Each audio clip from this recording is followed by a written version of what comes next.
जय भीम, जय भारत, नमो बुद्धाय। स्वागत है आपका हमारे चैनल अम्बेडकर नेशन में और मैं हूं आपके साथ वैशाली प्रसाद और मेरे साथ है गौतम रत्ना जी। हमारा शो आवाज भारत की में आप देखेंगे मैं एंकर वैशाली प्रसाद और साथ ही film director, producer, social activist Gautam Ratna ji के साथ गर्मा गर्म बहस उन सुर्खियों के ऊपर जो अखबार की खबर बन के रह जाती है। एक अखबार के उन छोटे छोटे पन्नों पे उनकी खबरें जो एक सुर्खियां बन के ही रह जाती है, उसके सवालों के जवाब हमारे शो पे आपको गौतम रत्ना जी और वैशाली प्रसाद यानी कि मैं आप लोगों के सवालों के जवाब हम देंगे। तो मैं चाहूंगी कि आप इसके ऊपर कुछ बताइए। सभी देशवासियों को मेरा जय भीम, जय भारत, नमो बुद्धाय। मैं Gautam Ratna Ambedkar nation YouTube channel से और मैं film director, producer and social activist. हम जो ये शो लेकर आए हैं इसमें आपने अक्सर देखा होगा कि जो पेपर्स में, अखबार में, न्यूज़ में जो पेपर पे जो आप देखते हैं वो एक बहुत छोटी खबरें बन के रह जाती हैं, उस पर कोई ध्यान नहीं देता है, पढ़ा और डाल दिया। लेकिन वो बहुत अहम मुद्दे होते हैं। तो ये बहुत दिन से था कि भाई हम कुछ ऐसा एक नया शो या नई चीज़ें कुछ करने जाएं। तो इस शो पर आप देखेंगे जितने भी मुद्दे होंगे, चाहे वो देश के मुद्दे हों, चाहे वो बहुजन समाज से रिलेटेड हों, क्योंकि खास तौर से हमारा जो चैनल है वो बहुजन समाज के महापुरुषों पर बेस्ड है और उन्हीं पर हम उन मुद्दों को हम ज़्यादा बहुत मजबूती के साथ रखते हैं अपने दर्शकों के सामने। जैसे अगर बहुजन विचारधारा की बात करें तो बाबा साहब भीमराव अम्बेडकर, स्वामी पेरियार नायकर, ज्योतिबा फूले, सावित्रीबाई फूले और बिरसा मुंडा, कबीर, रविदास, जितने भी महान पुरुष हैं इनकी आइडियोलॉजी को लेकर, इनकी आइडियोलॉजी तौर से, क्योंकि इक्वलिटी, समाज में इक्वलिटी के लिए काम करता है, महिलाओं की बराबरी, महिलाओं के अधिकारों के लिए और जो पुअर सेक्शन के लोग हैं उनके अधिकारों के लिए काम करता है। तो जो अखबार की इस तरह की सुर्खियां हैं तो उन्हीं पर मैं डेली आपके सामने रहूँगा इस प्रोग्राम में और डेली हम उस मुद्दों पर, चाहे वो देश के मुद्दे हैं, चाहे वो विदेश से जुड़े मुद्दे हैं या वो बहुजन समाज या महिलाओं के से जुड़े हुए मुद्दे हैं जिन पे उनके ऊपर लाइक रेप जैसे और अत्याचार जैसे या हत्याएं जैसे मामले होते हैं, उनको हम खास तौर से उठाते हैं। तो आप हमारे इस प्रोग्राम को, हमें उम्मीद है, देखते रहेंगे। आवाज़ भारत की। इसी के साथ मैं विदा लेता हूँ अम्बेडकर नेशन से गौतम।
जय भीम, नमो बुद्धाय।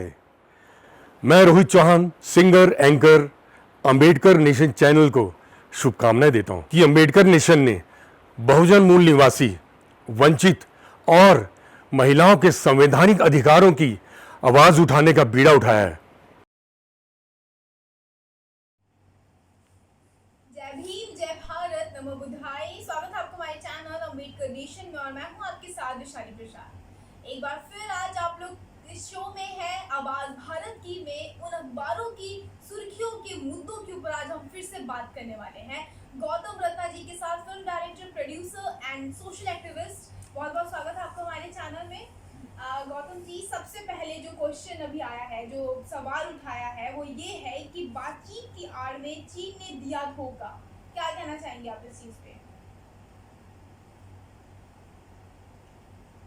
देखिए, ये तो जो हमारे विदेश मंत्री हैं और जो रक्षा मंत्री हैं, तो ये तो उनको, मेरे हिसाब से, जिस तरह से चीन ने भी हरकत की है कि हमारे 20 जवान शहीद हो गए, बहुत ही दुख की बात है। पीछे तो चीन के प्रधानमंत्री इंडिया होकर भी गए। अब वो हमारे प्रधानमंत्री मोदी जी की, क्योंकि वहाँ पर आई थिंक रक्षा मंत्री भी उसमें इन्वॉल्व थे, विदेश मंत्री भी इन्वॉल्व थे। तो अब उन लोगों की बात क्या हुई क्या नहीं हुई और इस तरह से चीन ने क्यों किया, ये तो हमारे प्रधानमंत्री और विदेश मंत्री और रक्षा मंत्री ज़्यादा एक्यूरेट अच्छे से बता सकते हैं। बट मैं इतना ज़रूर कहूँगा कि जो डंका पीटा जा रहा था कि हम एक विश्व शक्ति बन गए हैं, वो कहीं इस हादसे के बाद मुझे दिखाई नहीं देता है इस सरकार के, ऐसा मुझे लगता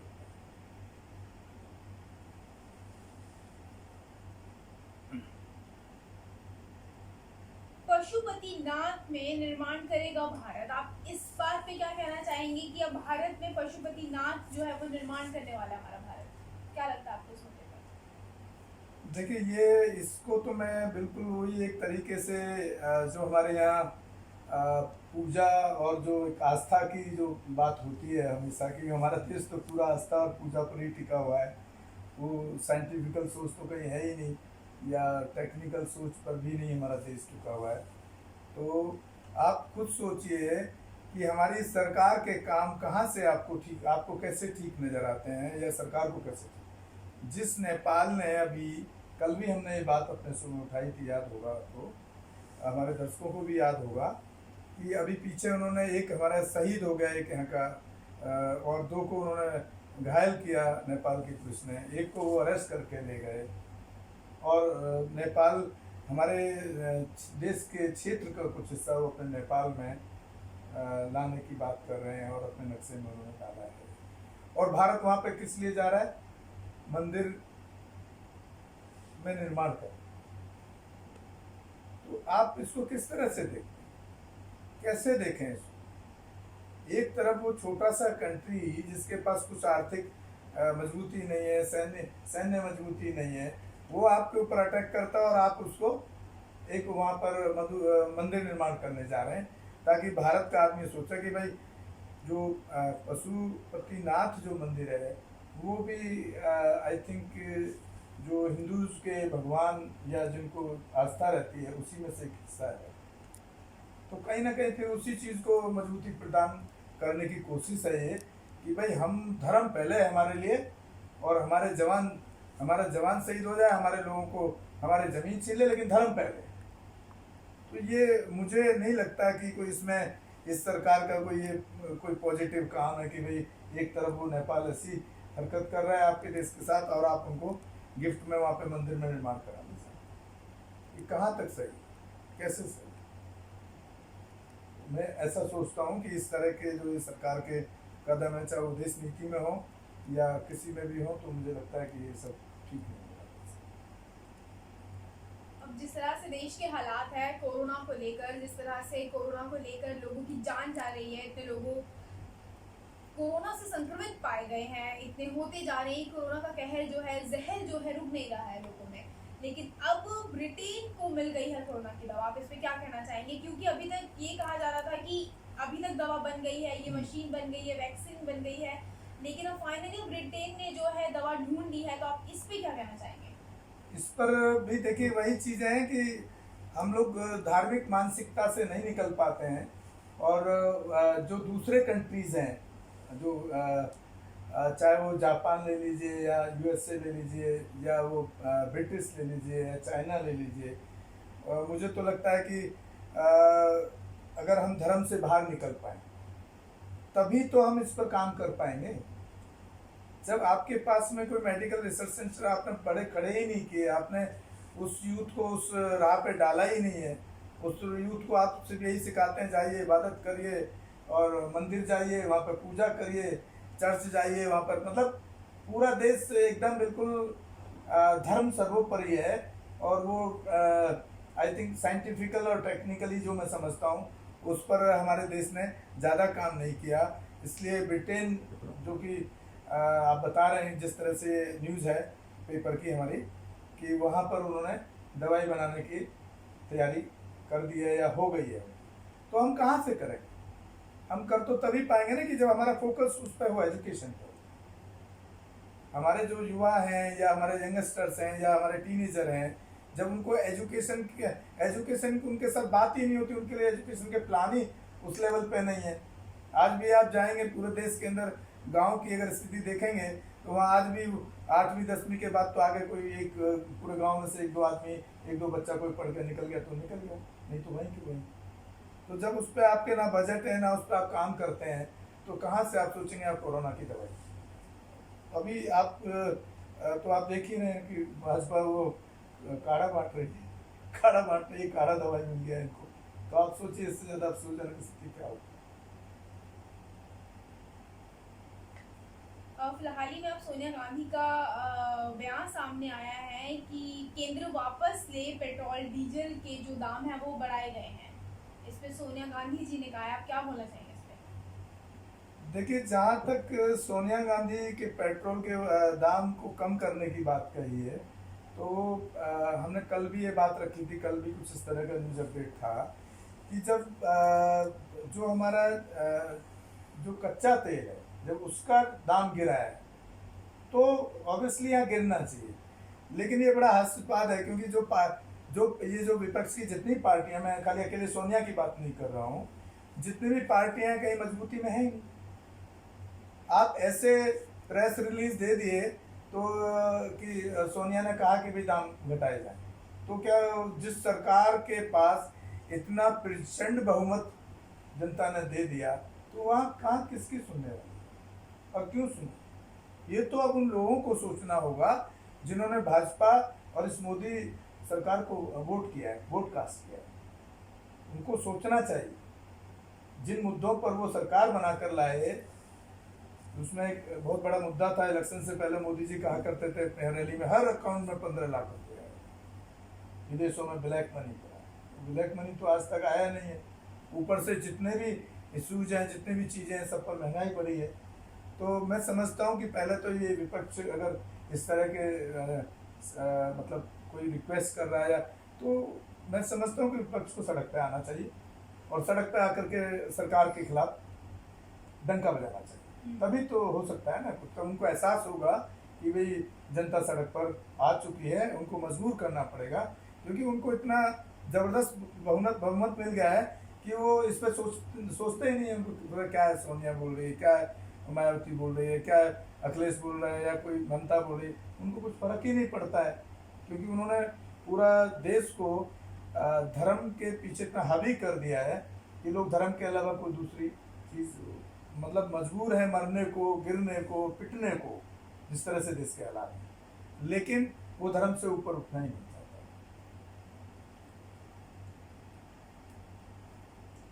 अब देखिए कि सरकार की अब एक नई कोशिश जो है वो सामने आई है। वो कोशिश ये है कि स्टार्टअप योजना के जरिए ट्राइबल्स को अभी निर्भर बनाने की अब तैयारी है। क्या कहना चाहेंगे आप सरकार की इस नई कोशिश पर? देखिए, अगर आपको याद है तो स्टार्टअप योजना कोई नई नहीं, ये तो मोदी जी ने बहुत पहले अनाउंस किया। आपको भी याद होगा शायद कि स्टार्टअप योजना में हम युवाओं को जो रोजगार देने वाले हैं। लेकिन मुझे आज तक कोई एक युवा या कोई इंडस्ट्रियलिस्ट या कोई आदमी अभी तक ऐसा नहीं मिला जिसने स्टार्टअप के अंदर कोई बिजनेस की शुरुआत कर ली हो, जबकि ये कई साल पहले इन लोगों ने स्टार्टअप का नारा दिया और हम सरकार में हम स्टार्टअप बैंक से फाइनेंस देंगे। अभी तक मेरे नॉलेज में कोई एक युवा या एक साथी या कोई मेरे नॉन में अभी तक कोई ऐसा आदमी मुझे नहीं मिला जिसने स्टार्टअप के अंदर कोई बिजनेस खड़ा कर लिया। और अगर आप जाते भी हैं तो बैंक की इतनी फॉर्मेलिटी हैं, मैंने खुद ट्राई किया था, वो बैंक के इतने फॉर्मेलिटीज़ हैं कि आपको वो फॉर्मेलिटी में ही आपका दम टूट जाए। और रेट ऑफ इंटरेस्ट भी इतना ज़्यादा है कि आप 20 बार सोचेंगे, 100 बार सोचेंगे कि मैं पैसा बैंक से लूँ या ना लूँ। जब रेट ऑफ इंटरेस्ट इतना ज़्यादा है तो आदमी वो डर के वो सोचता है कि कल को अगर बिजनेस थोड़ा सा भी लॉस में रहा या डाउन हुआ है, नहीं चला, तो बैंक को बैंक तो आपका घर सीज करने आ जाता है। बैंक बिना आपके कोलेट्रल, ये कह रहे हैं स्टार्टअप योजना, कौन सा बैंक मुझे आप बता दीजिए एक बैंक जो बिना उसके बिना कोलेट्रल यानी बिना आपका कुछ गिरवी रख के अगर लोन देता हो। कोई बैंक अभी तक मेरे पास में कोई ऐसा, हमारे पास कोई पॉजिटिव केस नहीं है। तो ये कहाँ से ये सिर्फ राजनीतिक एजेंडे के तहत इस तरह के प्लान, इस तरह की प्रेस रिलीज दी जाती हैं। ये बिल्कुल अगर ग्राउंड पर आप देखें तो कोई इस तरह का काम ग्राउंड पर आपको इस सरकार का नहीं मिलेगा। और नहीं तो हम तो चैलेंज के साथ बोल रहे हैं, आप कोई भाजपा का आरएसएस का वर्कर मिल हो, उसको दे दिया गया हो तो हम कह नहीं सकते। लेकिन भाजपा आरएसएस के वर्कर के अलावा देश और भी तो कुछ है। जब कोई देश का प्रधानमंत्री बन जाता है तो वो किसी पार्टी का नहीं रह जाता। जब कोई सरकार बनती है तो वो किसी पार्टी की सरकार नहीं रह जाती। उसके लिए पूरा देश बराबर है, जिसने उसको वोट कास्ट किया या नहीं किया, तो उसको पूरे देश के लिए सोचना चाहिए। तो अभी तक कोई भी स्टार्टअप की, तो ये तो बेचारे ट्राइबल लोग हैं जो अनुसूचित जनजाति में आते हैं, ये बहुत ही और लोअर कास्ट, लोअर कैटेगरी में हमारे देश में गिने जाते हैं। तो ये तो पढ़े लिखे भी नहीं होते, ये कहाँ से बैंक का फॉर्मेलिटी पूरा करेंगे। अभी भी गवर्नमेंट ने 20 लाख का पैकेज दिया कोरोना के, 500 रुपये हर अकाउंट में डालने की बात की थी। किसके अकाउंट में आया? हमें तो अभी तक एक गरीब आदमी नहीं मिला। हम इतने गरीब लोगों के लिए हम सोशल एक्टिविस्ट हैं, हम उनसे काम करते हैं, उनको समझाने की कोशिश करते हैं, हमें तो एक भी नहीं मिला अभी तक। एक मिले भी थे पीछे कुछ, जो आपने खुद ही देखा होगा कि उसमें पुलिस ने वो 40-45 महिलाओं को उठा के जेल भेज दिया, खाली बैंक के 500 रुपये के चक्कर में। और 500 रुपये से आप कितने दिन खर्चा चला सकते हैं? आपने कोरोना 3 महीने से देश को बंद किया हुआ है और आप 500 रुपये अकाउंट में दे रहे हैं। क्या वो 500 रुपये 3 महीने खर्चा चला लेगा क्या कोई आदमी? 500? तो ये लोगों को समझना पड़ेगा कि ऐसी सरकार को दोबारा लाएं ना लाएं, क्योंकि सरकार तो अभी 4 साल चलेगी। और सरकार को बदलना है तो लोगों को, मैं समझता हूँ कि विपक्ष को या लोगों को रोड पर आकर के प्रदर्शन करना चाहिए। अमेरिका जो श्वेत अश्वेत की लड़ाई में वहाँ पूरा देश हिल गया। जब ये देश हिलेगा तब इन नेताओं को, इस सरकार की आंखें मेरे हिसाब से खुलेंगी, तो शायद कुछ लोग सोच सकते हैं। अब अगला सवाल ये है कि आरक्षण की बिसात पर अब बिहार चुनाव का दाव। देखिए, ये आरक्षण जब भी इलेक्शन आता है तब आरक्षण की बात होती है। हमेशा आप कभी भी देख लीजिएगा पुराना रिकॉर्ड उठा करके, जब भी इलेक्शन आएगा हर पार्टी आरक्षण का सपोर्ट करेगी। फिर जाकर के वही सरकार सुप्रीम कोर्ट में जब कोई लोग PIL फाइल कर देते हैं, एक आम आदमी जो जनरल कैटेगरी का, उसके लिए आरक्षण उसको लगता है उसका भविष्य खराब कर। जब वो सुप्रीम कोर्ट में केस लड़ते हैं तो वहां पर जाकर के जब सरकार से जवाब सुप्रीम कोर्ट मांगती है तो सरकार के जवाब ऐसे होते हैं कि सुप्रीम कोर्ट उस आरक्षण को खत्म करने का काम लगातार कर रहा है।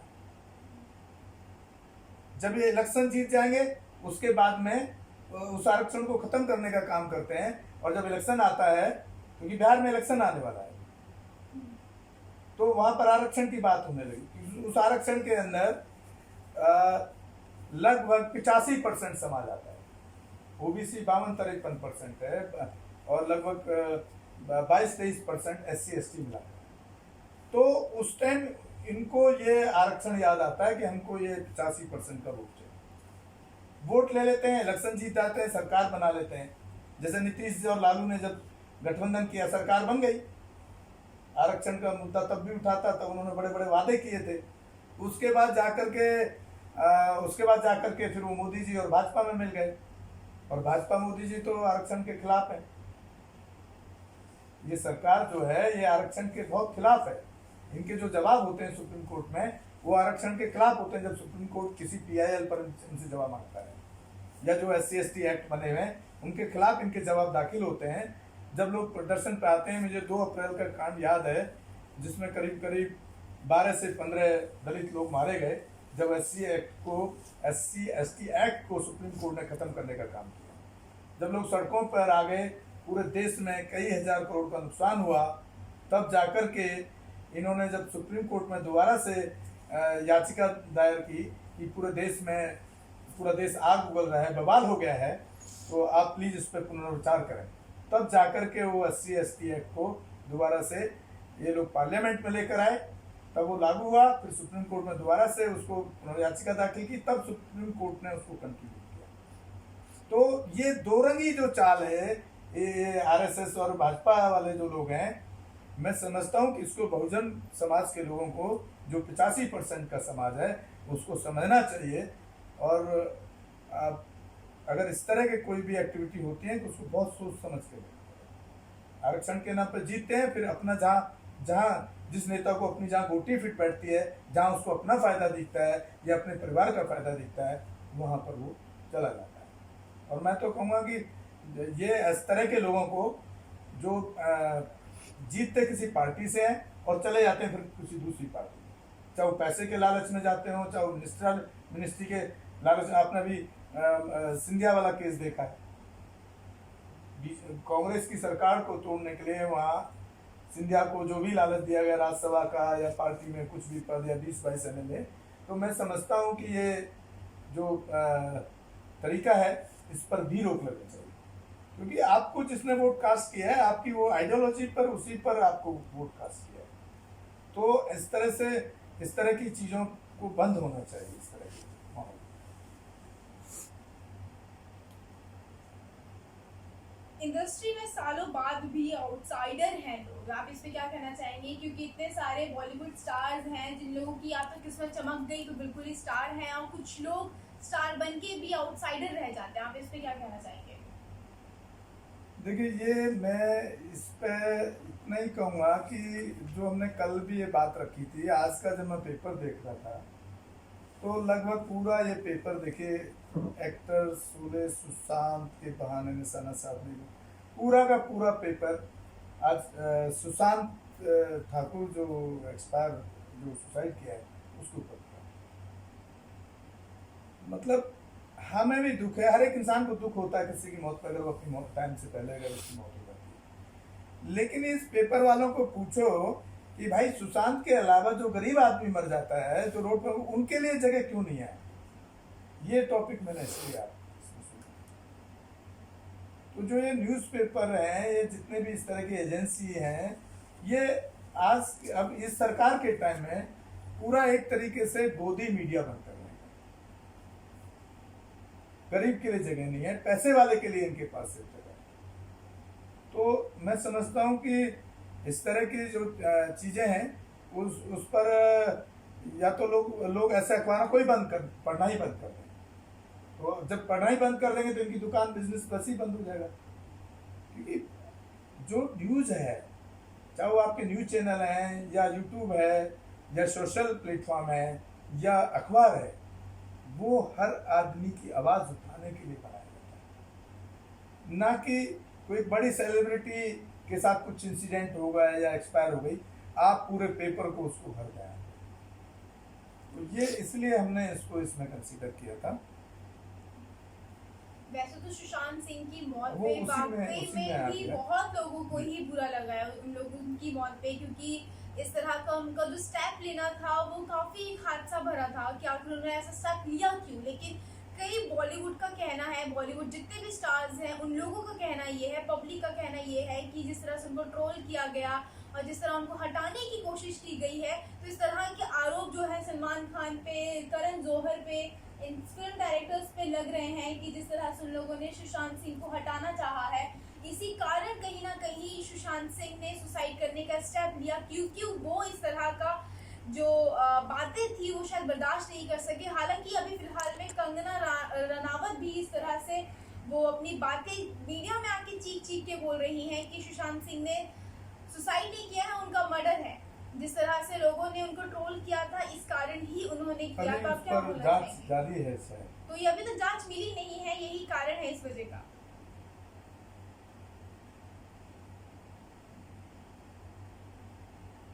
एक मामला एक और सामने आया है कि मर्जी के खिलाफ शादी, लड़की प्रेमी ने जान दे दी। अब ये देखिए, कल भी कोई इस तरह का एक हादसा हमने लिया था। तो अब ये सोचिए, जो ये पेरेंट्स हैं, जब वो लड़का लड़की कोई अपनी मर्जी से किसी के साथ किसी रिलेशन में जाना चाहता है, हमारे देश का संविधान कानून उनको हक देता है, तो इस तरह के जो पेरेंट्स हैं उनको क्या हक है कि वो इस तरह के दबाव उन पर बनाए कि वो उसकी मर्जी से शादी करे। या इस तरह के जितने भी मामले हैं, ये मैक्सिमम मामले आपको इंटरकास्ट के। तो आज भी कहीं ना कहीं जो जातिवादी मानसिकता है वो आज भी लोगों के अंदर एक जहर की तरह घुसा हुआ है, वो निकलता ही नहीं। ऐसे हादसों की वजह से इस तरह के हादसे होते हैं, इस तरह की जानें जाती हैं, जो बहुत ही दुखद है। और मैं तो ऐसे युवा साथियों को यही कहूँगा कि ऐसे कंडीशन में वो अपने पेरेंट्स के साथ बिल्कुल फाइट करें और अपनी मर्जी से जैसे ज़िंदगी जीना चाहते हैं, चाहे वो मेल हो या फीमेल हो, उनको पूरा हक है। उनको सुसाइड करने के बजाय उनको उस हालात से लड़ना चाहिए।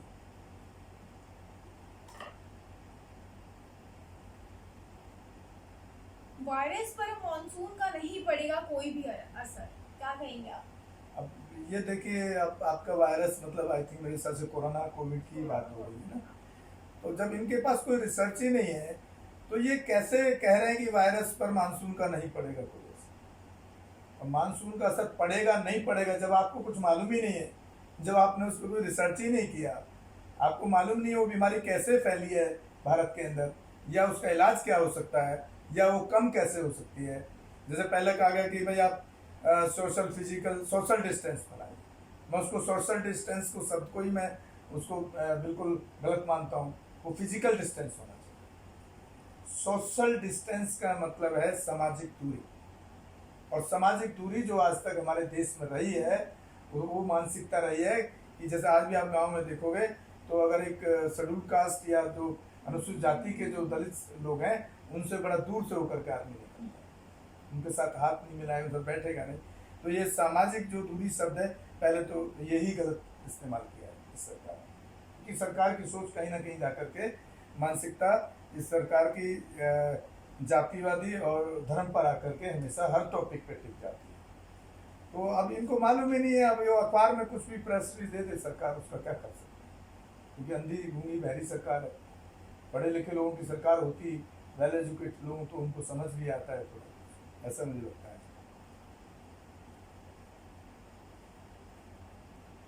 अगला सवाल ये है कि कंस्ट्रक्शन वर्कर्स के फंड के मामले में महंगा जवाब। मामले में मांगा जवाब। देखिए, अभी ये आपने दिल्ली और सेंट्रल गवर्नमेंट दोनों ने ये अनाउंस किया कि जो कंस्ट्रक्शन वर्कर है, जो मजदूर है, जो लेबर चौक पर खड़ा होता है या वो किसी ठेकेदार के साथ काम कर रहा है, तो उनको कुछ अकाउंट्स में कुछ पैसे डालने की बात। तो ये ऐसे ही है जैसे कि सरकार सब्ज बाग दिखा देती है ना। 3200 करोड़ का मामला है जिस पर कोर्ट में किसी ने पीआईएल दायर किया है, सवाल कोर्ट से पूछा कि कोर्ट को रिक्वेस्ट किया है कि इस पर संज्ञान लिया जाए कि 3200 करोड़ रुपए किसके अकाउंट में गया, कहाँ गया। वही हम पहले भी बता रहे थे कि पहले हम आम आदमी की बात कर रहे थे, स्पेशली कंस्ट्रक्शन की बात है, जो कंस्ट्रक्शन लेबर है। एक भी कंस्ट्रक्शन का लेबर हमें अभी तक कहीं भी नहीं मिला है जिसके अकाउंट में 5 लाख पैसे। तो बात वही है कि जैसे सेंट्रल गवर्नमेंट ने 20 लाख का पैकेज का 20 लाख करोड़ का पैकेज का, अरे वो 20 लाख का पैकेज का जो आप अनाउंस करते हैं उसका क्रेडिट ले लेते हैं गोदी मीडिया में जाकर के, वैसे ही ये कंस्ट्रक्शन का मामला है। ये पैसा गया किसके पास, कहाँ गया, कौन से मजदूर को गया। तो अब देखिए, कोर्ट ने इनको डायरेक्शन दिया है, जवाब मांगा है, डायरेक्शन नहीं कह सकते उसको, कोर्ट ने इनको जवाब दिया है, जवाब मांगा है इनसे कि आप जवाब दीजिए 3200 करोड़। तो आप सोचिए कि गरीब के मामले में अगर ये जिस आदमी ने कोर्ट में केस फाइल किया अगर ये नहीं चाहता, तो जो 3200 करोड़ जो जो कंस्ट्रक्शन वाला जो मजदूर है, जो उसको वो जो पैसा है वो कहाँ गया पता ही नहीं लगता। अब हो सकता है कि सरकार इसका जवाब क्या देगी, ये तो देखना होगा।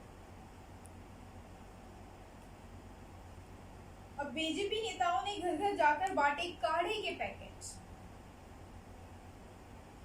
अब इससे ज्यादा क्या मैं मतलब ये अनपढ़ लोग ही कहूँगा मैं ऐसे लोगों को। अरे भाई, किसने आपको सर्टिफाई किया है कि काढ़ा इसकी दवाई है, वो तो बताएं बीजेपी वाले, ये सरकार बताए, बीजेपी की ही सरकार है जो ये काढ़ा बांट रहे हैं। ये किसने सर्टिफाई किया, आपने सुना है अभी तक कहीं मैडम कि काढ़ा कोई WHO ने या किसी सरकार ने जा करके। तो ये एक अब एमसीडी इलेक्शन आने वाला है 1 साल बाद कॉर्पोरेशन का दिल्ली में, तो वो एक डोर टू डोर कैंपेन का बहाना है कि हम जाकर लोगों से मिल रहे हैं और उनको हम दवाई दे रहे हैं। कोरोना बीमारी के बावजूद ही हम लोगों के घर जा रहे हैं। जब वो किसी ने सर्टिफाई नहीं किया उस चीज़ को कि ये दवाई है क्या, ऐसे तो इसमें बीजेपी के बांटने का कहाँ सवाल है। काढ़ा तो मैं समझ रहा हूँ कोई आदमी गरीब से गरीब और झुग्गी में भी रह रहा होगा या जिसकी बिल्कुल इनकम भी नहीं होगी, वो भी उसमें काढ़े में होता है क्या, वो तो घर में जाकर के पानी उबालना है, उसमें 2-4 चीजें डालनी पड़ती हैं जो मैं समझता हूँ, नींबू या काली मिर्च या जो भी उसके अंदर जो भी डाला जाता है या लौंग या जो भी है, तो कोई भी उबाल लेगा। भाई तुम क्या दे रहे हो लोगों को, ये कौन सा रिलीफ है भाई कोरोना से? ये तो मजाक बनाया हुआ है इस गवर्नमेंट ने, इस पार्टी के वर्करों ने। सिवाय डोर टू डोर कैंपेन करने के लिए आप जाकर के उनको गर्म पानी, बॉयल पानी जाकर के बांटते हैं कि इससे आपका कोरोना, ये बहुत दुखद है और ये अफसोसजनक है। इस तरह की चीजें बंद होनी चाहिए। मुख्यमंत्रियों संग मार्केटिंग के बाद पीएम का संदेश अब एहतियात के साथ आगे बढ़ेगा, क्या कहना चाहेंगे आप इस पे? ये बड़ा इंटरेस्टिंग है हमारे प्रधानमंत्री जी का। देखिए, अब हमारे प्रधानमंत्री जी कह रहे हैं मुख्यमंत्री से मीटिंग के बाद पीएम का संदेश अब एहतियात के साथ है। जब 3 महीने में आपने 3 लाख देश के अंदर कोरोना के मरीज हो गए, 3.5 लाख के आसपास हो गए आज तक, तब आप कह रहे हैं एहतियात। एहतियात बोलो तो सावधानी, और उससे पहले अचानक से आप लॉकडाउन कर देते हैं, कोई टर्म्स नहीं, कोई कंडीशन नहीं, कोई अवेयरनेस नहीं। और अवेयरनेस भी क्या होती है, पहले एक हफ्ते बाद या 2-4-6 दिन बाद कि आप थाली बजाएं शाम को 5 बजे के बाद, एक दिन फिक्स कर दिया। तो ये एहतियात की जो बात अब हो रही है, 3.5 लाख लोगों को बीमार होने के बाद एहतियात करने में सावधानी बरतें आप। जो साइंटिफिकल उसका जो तरीका हो सकता है उससे बीमारी को रोकने का, ये बात तो हमारे देश के प्रधानमंत्री को लॉकडाउन वाले दिन, पहले दिन कहनी चाहिए कि आप एहतियात के तहत अपनी जिंदगी को आप इस बीमारी से बचाने के लिए एहतियात के तौर पर ये सावधानियां हो सकती हैं। मैंने इनकी प्रेस कॉन्फ्रेंस भी मैं डेली देखा हूँ, जो इनके स्वास्थ्य मंत्रालय का जो प्रेस कॉन्फ्रेंस होता है वो 3-4 दिन इन्होंने किया। कोई ऐसा उसके अंदर ठोस कुछ ऐसा नहीं होता था कि जिससे लोग अवेयर हो पाए या एहतियात रखें। क्या एहतियात रखें? और ये इसके बाद में पीछे भी हमारे प्रधानमंत्री ने कहा कि भाई हमारी सब मुख्यमंत्रियों से बात हो रही है। कई मुख्यमंत्री ने आकर के, बघेल जी ने आकर के, कांग्रेस के मुख्यमंत्री हैं छत्तीसगढ़ के, उन्होंने आकर बोला कि हमारे से तो प्रधानमंत्री जी ने कोई बात ही नहीं। तो ये गोदी मीडिया जो है इस तरह के हाईलाइट करता है कि ये सरकार सबको लेके चल रही है, सबके साथ बात करती है, लेकिन हमें नहीं लगता ये सरकार सबके साथ बात करती है। अगर कोई देश में अपने हकों की आवाज उठाता है, अपने कोई इश्यूज को उठाता है, उसको जेल भेजने का काम करती है, उसको उठा के बंद कर देती है, या उसकी सोशल अपडेट है या सोशल प्लेटफॉर्म है उसको भी बंद करती है। हमारे साथ भी हुआ है इस। तो भाई हम क्या देशद्रोही हैं क्या? हम देश के नागरिक नहीं है, हम देश से प्यार नहीं करते क्या? हम जहाँ तक समझते हैं, हम शायद मोदी और इस सरकार से ज़्यादा या इनकी सरकार से ज़्यादा हम देश को प्यार करते हैं, हम देश के वासी। लेकिन इनका टेंडेंसी मुझे हर चीज़ में कहीं पर भी कोई पॉजिटिव देश के लिए बहुत बड़ा कोई काम अभी तक दिखाई नहीं।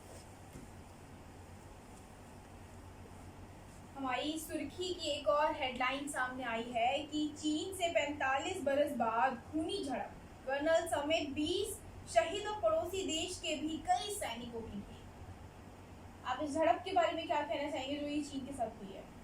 देखिए, कल रात हम गोदी मीडिया की जो अपडेट थी हमारे पास, और भाजपा का जो आईटी सेल काम करता है, भाजपा का एक आईटी सेल है जो सबसे बड़ा जबरदस्त है देश, वो उसके सामने नेशनल चैनल क्या, कोई दूसरे सोशल प्लेटफॉर्म क्या है, वो कोई नहीं टिकते हैं वहाँ। पता नहीं क्या क्या, मेरे कोई आईटी सेल में एक लड़की थी मेरे जानने वाली, उन्होंने मुझे काफ़ी उसकी अंदर की सच्चाइयाँ बयान की, और वो वहाँ 2-3 महीने बाद छोड़ गई, क्योंकि उसका ज़मीर इस चीज़ के लिए गवाही नहीं दिया कि आईटी सेल में जाकर के हम इस तरह की चीज़ों को तोड़ मरोड़ के पेश करें कि जिससे एक पर्टिकुलर सिर्फ पार्टी को तो फायदा हो, लेकिन समाज में बिखरा और देश में बिखरा।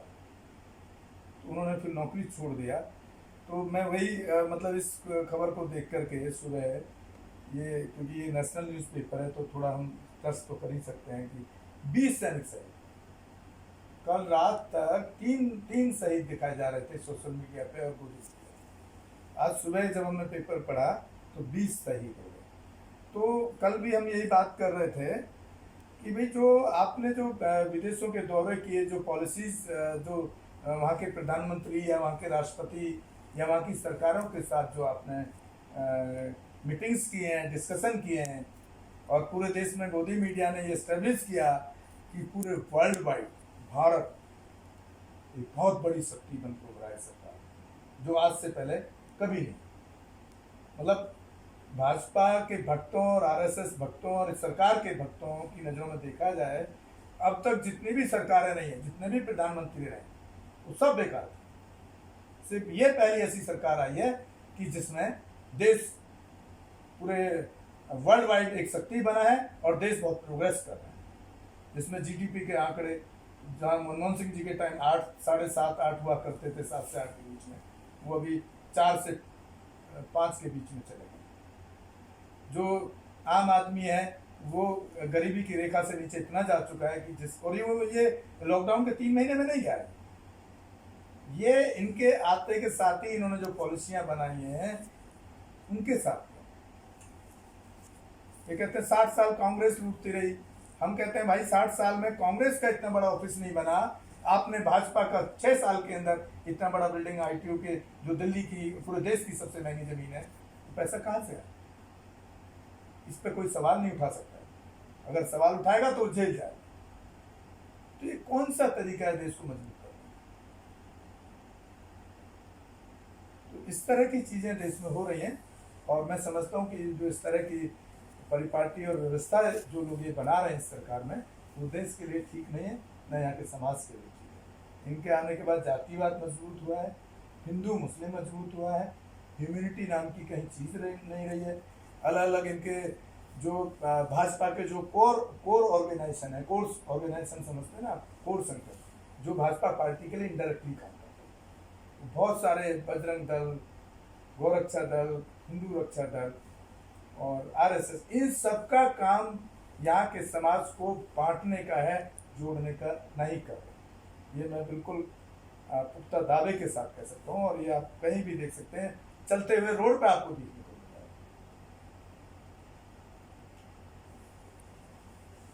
बहुत बहुत शुक्रिया आपका इन मुद्दों पर हमारे साथ बातचीत करने का। तो आज के लिए फिलहाल हमारे शो पे इतना ही। आपको ये कैसा लगा आज के मुद्दों पे बातचीत, आप हमें ज़रूर कमेंट पे करके ज़रूर बताएं, अपने सवाल हमसे ज़रूर करिए। और मैं वैशाली प्रसाद एंकर आपसे उम्मीद रखती हूँ कि आप हमारे channel like, subscribe and share ज़रूर करेंगे, ताकि हम लोगों की आवाज़ और भी ऊंची और देश विदेश में जा सके।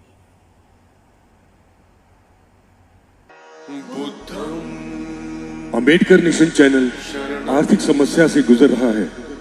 अगर आप बहुजन समाज में बाबा साहेब अंबेडकर और तथागत बुद्ध की विचारधारा को अधिक से अधिक लोगों तक पहुंचाना चाहते हैं, तो हमें आर्थिक सहयोग प्रदान करें, ताकि हम अपने चैनल के माध्यम से देश विदेश में समता, बंधुता, एकता और संवैधानिक अधिकारों को ज्यादा से ज्यादा लोगों तक पहुंचा सकें।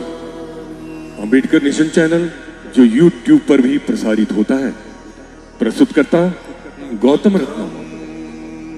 आप अपनी सहायता राशि नीचे लिखे खाते में जमा करा सकते हैं।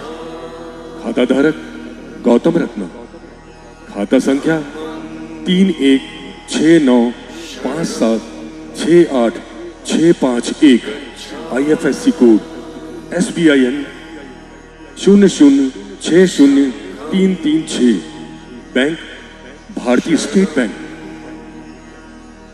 आप हमारे बैंक खाते का विवरण स्क्रीन पर भी देख सकते हैं।